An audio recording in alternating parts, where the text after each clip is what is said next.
High বন্ধুরা, welcome back to my channel কথা। আমি সংহিতা। আজ আমি তোমাদের সঙ্গে আমার সিমলা ট্যুর নিয়ে কিছু কথা বলবো। আজ আমাদের 9:40-এ নেতাজি এক্সপ্রেস হাওড়া থেকে ছাড়বে, যেটা করে আমরা সিমলা যাব। আমার প্যাকিং রেডি। দেখো, একটা পিঠের ব্যাগ, এটা হচ্ছে ট্রলি, আর এটা হচ্ছে সাইড ব্যাগ। তিনটেই পুরো প্যাক। অ্যাকচুয়ালি এই ট্যুরটা টানা 14 দিনের, তো সেই জন্যে একটু লাগেজ তো হবেই। ট্যুরটার প্ল্যান ছিল 3 মাস আগে। আমরা আমাদের পাড়ার মিঠুদার ট্যুর অ্যান্ড ট্যুরিজম থেকে যাচ্ছি। তো ভীষণ ভালো উনি ঘোরান, উনি অনেক জায়গায় নিয়ে যান। তো অনেকদিন থেকে ইচ্ছে ছিল আমার একটু পাহাড়ে যাওয়া হয়ে উঠছিল না। তো এটা আমাদের ফ্যামিলির সবাই যাচ্ছে, শুধু আমার ছেলে বাদ দিয়ে সবাই যাচ্ছে। তো সেই জন্যে আমি আর না করিনি। আর পাহাড় তো আমার সবসময় টানে, ভীষণ প্রিয় জায়গা আমার পাহাড়। সব জায়গা থেকে প্রিয় হচ্ছে আমার পাহাড়। আর তার মধ্যে উপরি পাওনা হচ্ছে পাহাড়ে বরফ, যেটা আমার স্বপ্ন। কেননা আমি বললে হয়তো অনেকেই হাসবেন, আমি এখনো পর্যন্ত পাহাড়ে বরফ সেই অর্থে দেখিনি।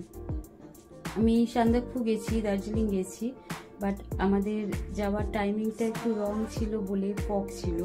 সেই জন্যে আমি হিমালয় কাঞ্চনজঙ্ঘা রেঞ্জে সানরাইজও দেখতে পারিনি, আর পাহাড়ে বরফও দেখা হয়ে ওঠেনি। তো যাই হোক, 3 মাস আগে যখন আমার সামনে অপরচুনিটি আসলো, অপরচুনিটি আমি হাতছাড়া করলাম না। তা আমি বললাম আমি যাব। তো সেই জন্যে খুব এক্সাইটেড ছিলাম 3 মাস ধরে। কিন্তু ওই যে বলে না, আশায় ঢালে জল, এরকম একটা ব্যাপার। গত 1 মাস ধরে আমার গলার এখানটায় একটা প্রবলেম দেখা দিয়েছিল। মানে প্রবলেমটা নিয়ে আমি গুরুত্ব দেইনি, কারণ আমি ভেবেছিলাম ঠান্ডা লেগেছে, সেই জন্য আমি গরম জল খাচ্ছিলাম, গলা চাপা দিয়ে রেখেছিলাম। অফিসে যেহেতু সারাক্ষণ এসিতে বসে থাকি, ভেবেছিলাম হয়তো ঠান্ডা লেগেছে। বাট সেটা যখন আমি ইএনটি ডক্টর দেখালাম, ওনারা আমাকে ইউএসজি অ্যান্ড সিটি স্ক্যান করতে যখন বললো, সেখানে ধরা পড়লো যে আমাকে একটা অপারেশন করতে হবে। করে তারপরে সেটা ওরা বলতে পারবে যেটা কি। যাই হোক, সেই জন্য আমার 2 সপ্তাহ আগে গলা অপারেশন হয়েছিল। মনটা তো ভীষণ খারাপ ছিল, কারণ যাওয়ার দিন এগিয়ে আসছে আর আমার অপারেশন মাত্র 14 দিন বাকি। কি করে যাব? তো আগের সপ্তাহে অপারেশনটা হয়েছিল 2 সপ্তাহ আগে মঙ্গলবার।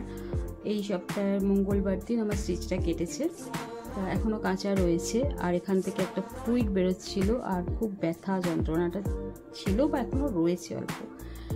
সেই জন্য মনটা খুব খারাপ ছিল, যে ভেবেছিলাম হয়তো আমার যাওয়া হবে না। মহাদেবকে খুব করে ডাকছিলাম যে আমাকে ঘুরে আসতে দাও, তারপরে যত জ্বালা যন্ত্রণা দিও আমি সহ্য করে নেব, কিন্তু আমার ঘোরাটা যেন হয়। গতকাল পর্যন্ত আমার মা বলছিল যে কি করে তুই যাবি, এত ব্যথা নিয়ে কি করে তুই ঘুরবি। মনটা একটু খারাপও হয়ে গেল। আবার ভেবেও দেখলাম যে মা তো ঠিকই বলছে, আমি ওখানে গেলে আমাকে নিয়ে সবাই ব্যস্ত হয়ে পড়বে, এটা আমারও ঠিক ভালো লাগবে না। তো সেই জন্য আমি বললাম যে তাহলে কি করবো, আমি কি যাব না? মা বুঝতে পারলো যে মনটা আমার খারাপ, মা তো মনের কথা ঠিক বুঝতে পারে। তারপরে মাই বললো ঠিক আছে, ওষুধপত্র নিয়ে চল, সাবধানে থাকবি, আমরা আছি, অসুবিধা নেই, চল। মায়ের ইন্সপিরেশন আমাকে আরও অনেকে বলেছে কিচ্ছু হবে না, ঘুরে এসে। ইভেন ডাক্তারের কাছেও আমি সাজেশন নিয়েছি, ডাক্তারও বলেছেন কিছু হবে না, ঘুরে আসুন, তারপরে নেক্সট যে টেস্টগুলো ঘুরে এসে করবেন। আমি আর কোনো দিকে তাকাইনি। খুব মনের জোরটা আমার ছিল, আর সবসময় মহাদেবকে ডাকছিলাম যে আমাকে একটু শক্তি দাও।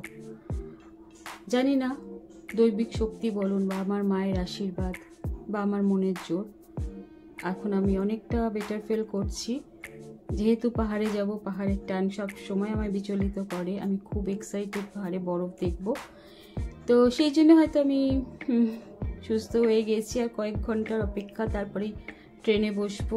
আর ট্রেনে বসি আমি আমার স্বপ্নের জগতে চলে যাব, যে কখন দেখবো আমি পাহাড় দেখেছি, বাট ওই যে পাহাড়ে বরফ দেখা, ওই যে একটা মানে বলে না পাহাড়ে মেঘের যে লুকোচুরি খেলা, সেটা আমার ভীষণভাবে টানে। জানি না কেন, সবসময় মনে হয় ওখানেই থেকে যাই, পাহাড়েই থেকে যাই।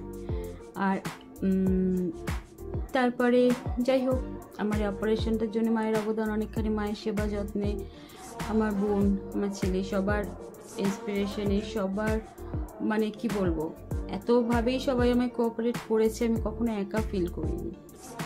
সবাই আমাকে ভীষণভাবে উৎসাহ দিয়েছে, বলছে ঠিক হয়ে যাবে, কিচ্ছু হবে না, ঠিক হয়ে যাবে। সত্যি কথা, পরের থেকে যে নিজের লোকরাই বিপদের সময় কাছে থাকে সেটাই বোঝা গেল আর কি।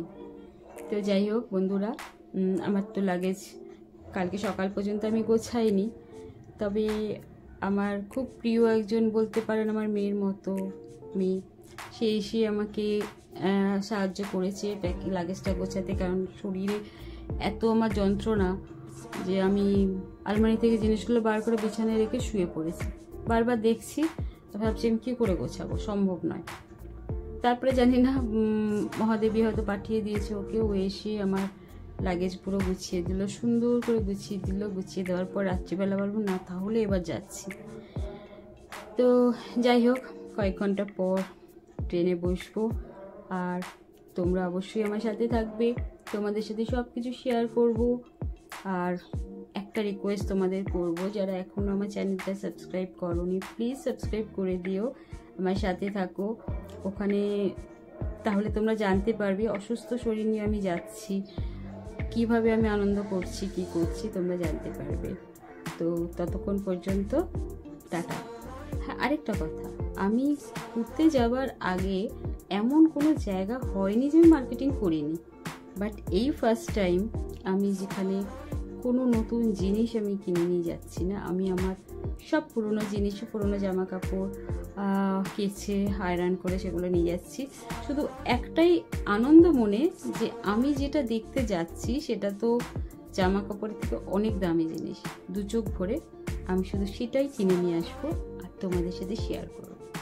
চলো বন্ধুরা, ততক্ষণ পর্যন্ত টাটা। তোমাদের সঙ্গে সব কিছু শেয়ার করবো, যখন আমাদের গাড়ি ছাড়বে সেখান থেকে হাওড়া স্টেশন, যখন ট্রেন ছাড়বে, যখন পৌঁছাবো, সব কিছু তোমাদের সাথে শেয়ার করব। সেইগুলো দেখতে গেলে আমাকে তো সাবস্ক্রাইব করতে হবে। আমার চ্যানেলটা ফলো না করলে কি করে দেখবে বলো? আর বেল আইকনটা অবশ্যই প্রেস করো, তাহলে নোটিফিকেশানগুলো তোমাদের কাছে আসবে। বন্ধুরা, তোমাদের সহযোগিতা আর তোমাদের ভালোবাসা এটুকুই কামনা করছি। ততক্ষণ পর্যন্ত চলো টাটা, সবাই ভালো থেকো, সুস্থ থেকো।